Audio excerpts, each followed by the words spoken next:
And I think it's appropriate that we can be justified in having two panels on Iraq today. There's a unique confluence of events, Veterans Day weekend, in which a lot of the servicemen that have lost lives and limb and their colleagues in Iraq, and also the possible formation 2 days ago of Iraq's government. I think we can bring a collective sigh of relief. It's been 8 months since the government has been formed. And a 13 October Washington Post editorial rightly stated that this is a welcome step towards Iraq as a stable and peaceful state. But I'd just like to emphasize that this is really a first step. Before we toast to Iraq's democracy, I suggest we hold our glasses, which are half full, and think of some of the challenge that Iraqi security forces face today and how they will affect the future. The coalition government that was recently formed in Baghdad was, you could say, a marriage of different coalition partners. But as a counselor friend once advised to me, the wedding is the easiest day of the relationship. What follows is some difficult negotiations as to who has the power and the different political vexations that need to take place. And the bride, I would say in this case, was Ayad Alawi, the lead, the former prime minister himself, and the lead of Iraq's largest coalition, Iraqi, which received the most votes. He had been under a unity government idea. He had been chaired, I'm sure Ambassador Hill will speak more of this, to chair a national security body, recognizing that Prime Minister Maliki has taken a lot of the power and put among some of institutions, the Iraqi special forces under his command, as well as creating several other institutionally related, security-related bodies to consolidate power of the security apparatus under his control. And in this idea, I think that this security body, whatever it's called, the National Security Policy Body, correctly identified the symptoms of the fact that Iraq has of this problem. But I think it will be very, very important to note whether it has any teeth or not. And I think this forms part of the reason why Alawi walked out of the political formation negotiations. He recognizes that most likely this body may not have any teeth. And I think he realizes that although his coalition was the largest vote getter, that Maliki had more than votes to wield. As an incumbent and as the prime minister, he could use his position to promise favors to the different political coalitions. Indeed, I would state that Iraq's destiny, to follow in line with the panel title, rests, and I think I would invite the audience to consider the following two factors that I think will affect Iraq's destiny. Number one, the ability of institutionalizing Iraq's security architecture from political actors, again, most noticeably ensuring that the National Security Policy Body has teeth. And two, the conversation between Iraq and external actors, most noticeably the US, but also Iran and its other regional partners. But I would just bring out that the US has yet to hammer out the details of what exactly the strategic partnership is. And related to Iran and the security forces, I mean, there are open source reporting on Iraq having Iranian foot soldiers or former remnants of Shia militias, many who have spent time in Iran, as entering the security forces. When US forces were first standing up, the Iraqi security forces, I think there was a desire for numbers instead of capabilities. And during that time and through a number of militia integration initiatives, there were a number of individuals from militias, most noticeably from Badr Corps, which, as you know, had a unit that was attached to the Iranian army under the days of Saddam. And their loyalties, although they're off the streets and they're ostensibly a political organization, I think a lot remains to be seen as to how they could cleave in the future government. Going back to Maliki, I don't mean to say that he's a bad guy or he's becoming a dictator, but there really is a worrying authoritarian trend that we see and that our officers speak of. Or again, the perception, as Wolfgang always brings up, the perception of these officers of saying that, you know, Maliki is in control of the security forces. There are three things that I would bring up related to it. I already brought up the mentioning of him creating his own institutions and consolidating authority under his control. The second thing that we see is bypassing the constitutional authority of placing general officers under command. Usually in Iraq under the Constitution, you're supposed to have the approval of the Council of Ministers and the Council of Representatives in order to be a general officer. And he has very successfully placed individuals at the operation command level and below, even down to the brigade level, who are affiliated with him.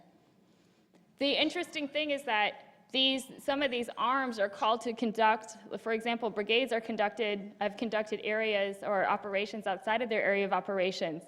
In one interview with a brigade commander in Baghdad, he had mentioned how he, right before the elections in March, had conducted an arrest operation on a political target, one of al-Maliki's political rivals, and showed me the pictures of the different weapons that he had found supposedly behind a backyard, in the backyard of his house.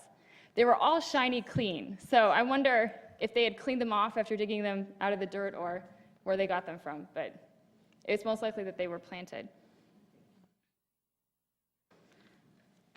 And in addition to the security architecture, the government of Iraq needs to make decisions and develop fair policies on how to deal with some of the, I would say, issues that are tangentially related to security, but could have, again, and also related to competing sectarian claims and the sectarian discord that gripped this country mainly in 2006 and 2007. And they are the Sons of Iraq militias and their transition over to GOI control. There was a recent New York Times report about a month ago saying that they've returned to al-Qaeda. I think that was a very specific report and doesn't represent the reality.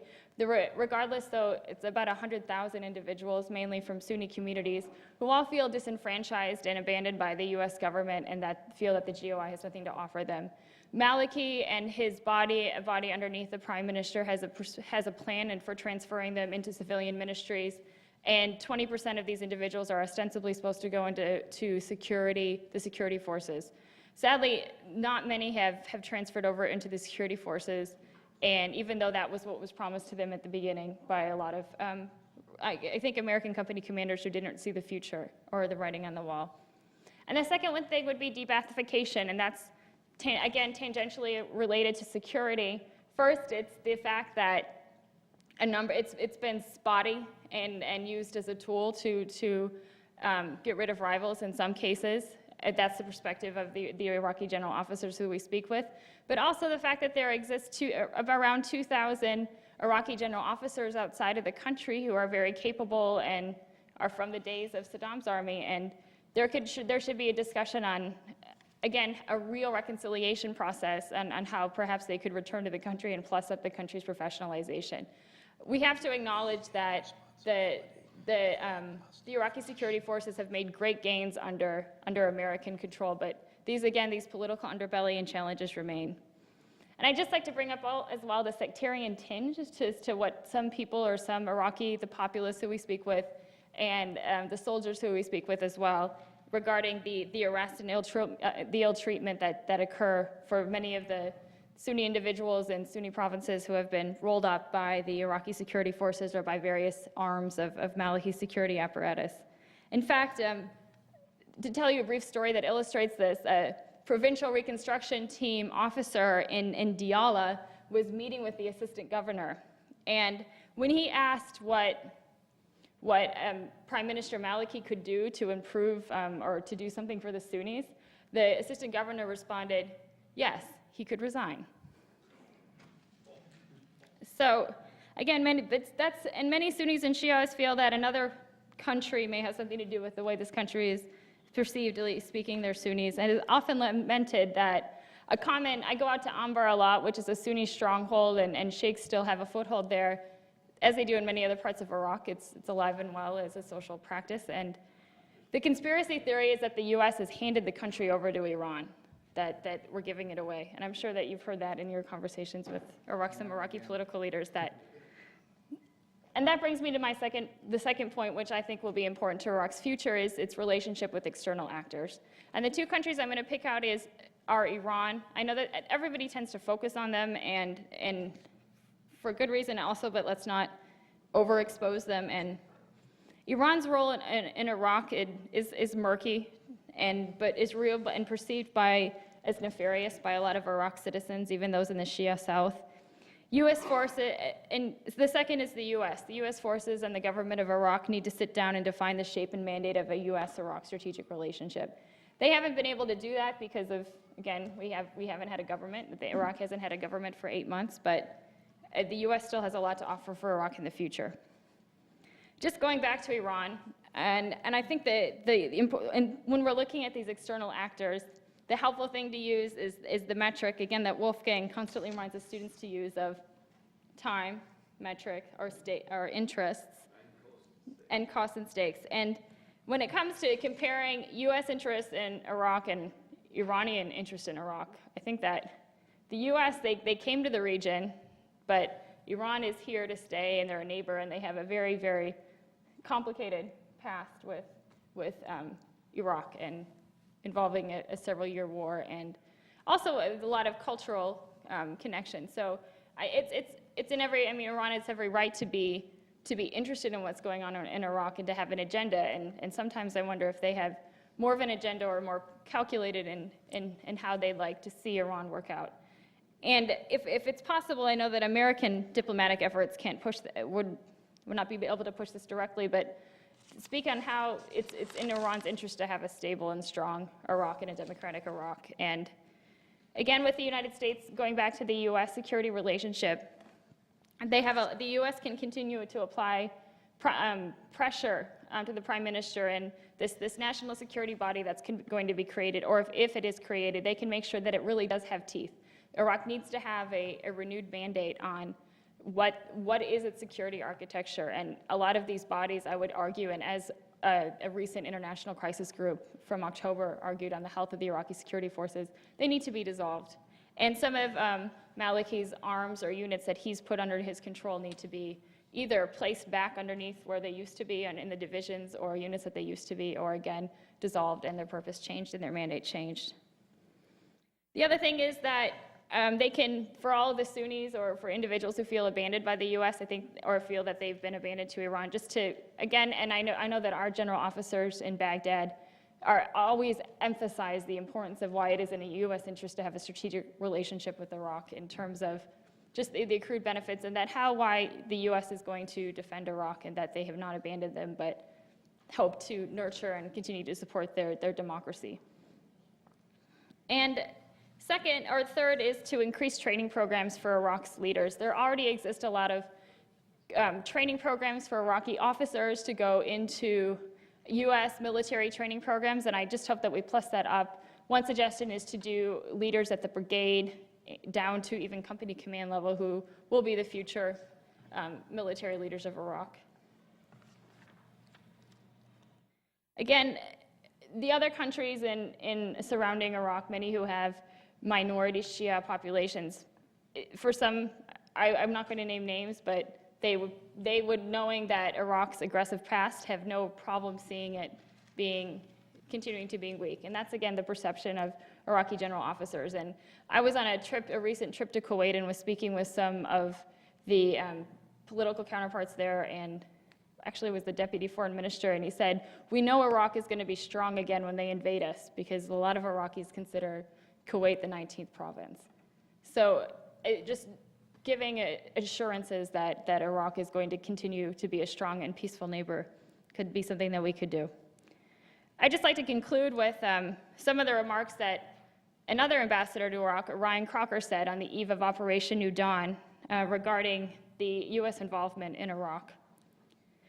All of the momentous events of the past 7.5 years notwithstanding, Iraq is still at the beginning of its new story, with a future that will be defined by events that have not yet taken place. We have a vital strategic interest in the shape of that future. A stable, pluralistic Iraq, in close association with the United States and the West, can fundamentally reshape the map of the Middle East. An Iraq that descends into chaos or a new autocracy will threaten the security of the region and the United States. And that Iraq future depends also on U.S. support. In conclusion, I suggest we recognize that it is not game over in Iraq for the U.S. We can still exert positive influence over the state's democratic institutions. And from the U.S. perspective of many of the soldiers with whom I serve, too many of our tax dollars have been spent and American lives lost to leave without a clear victory. Thank you.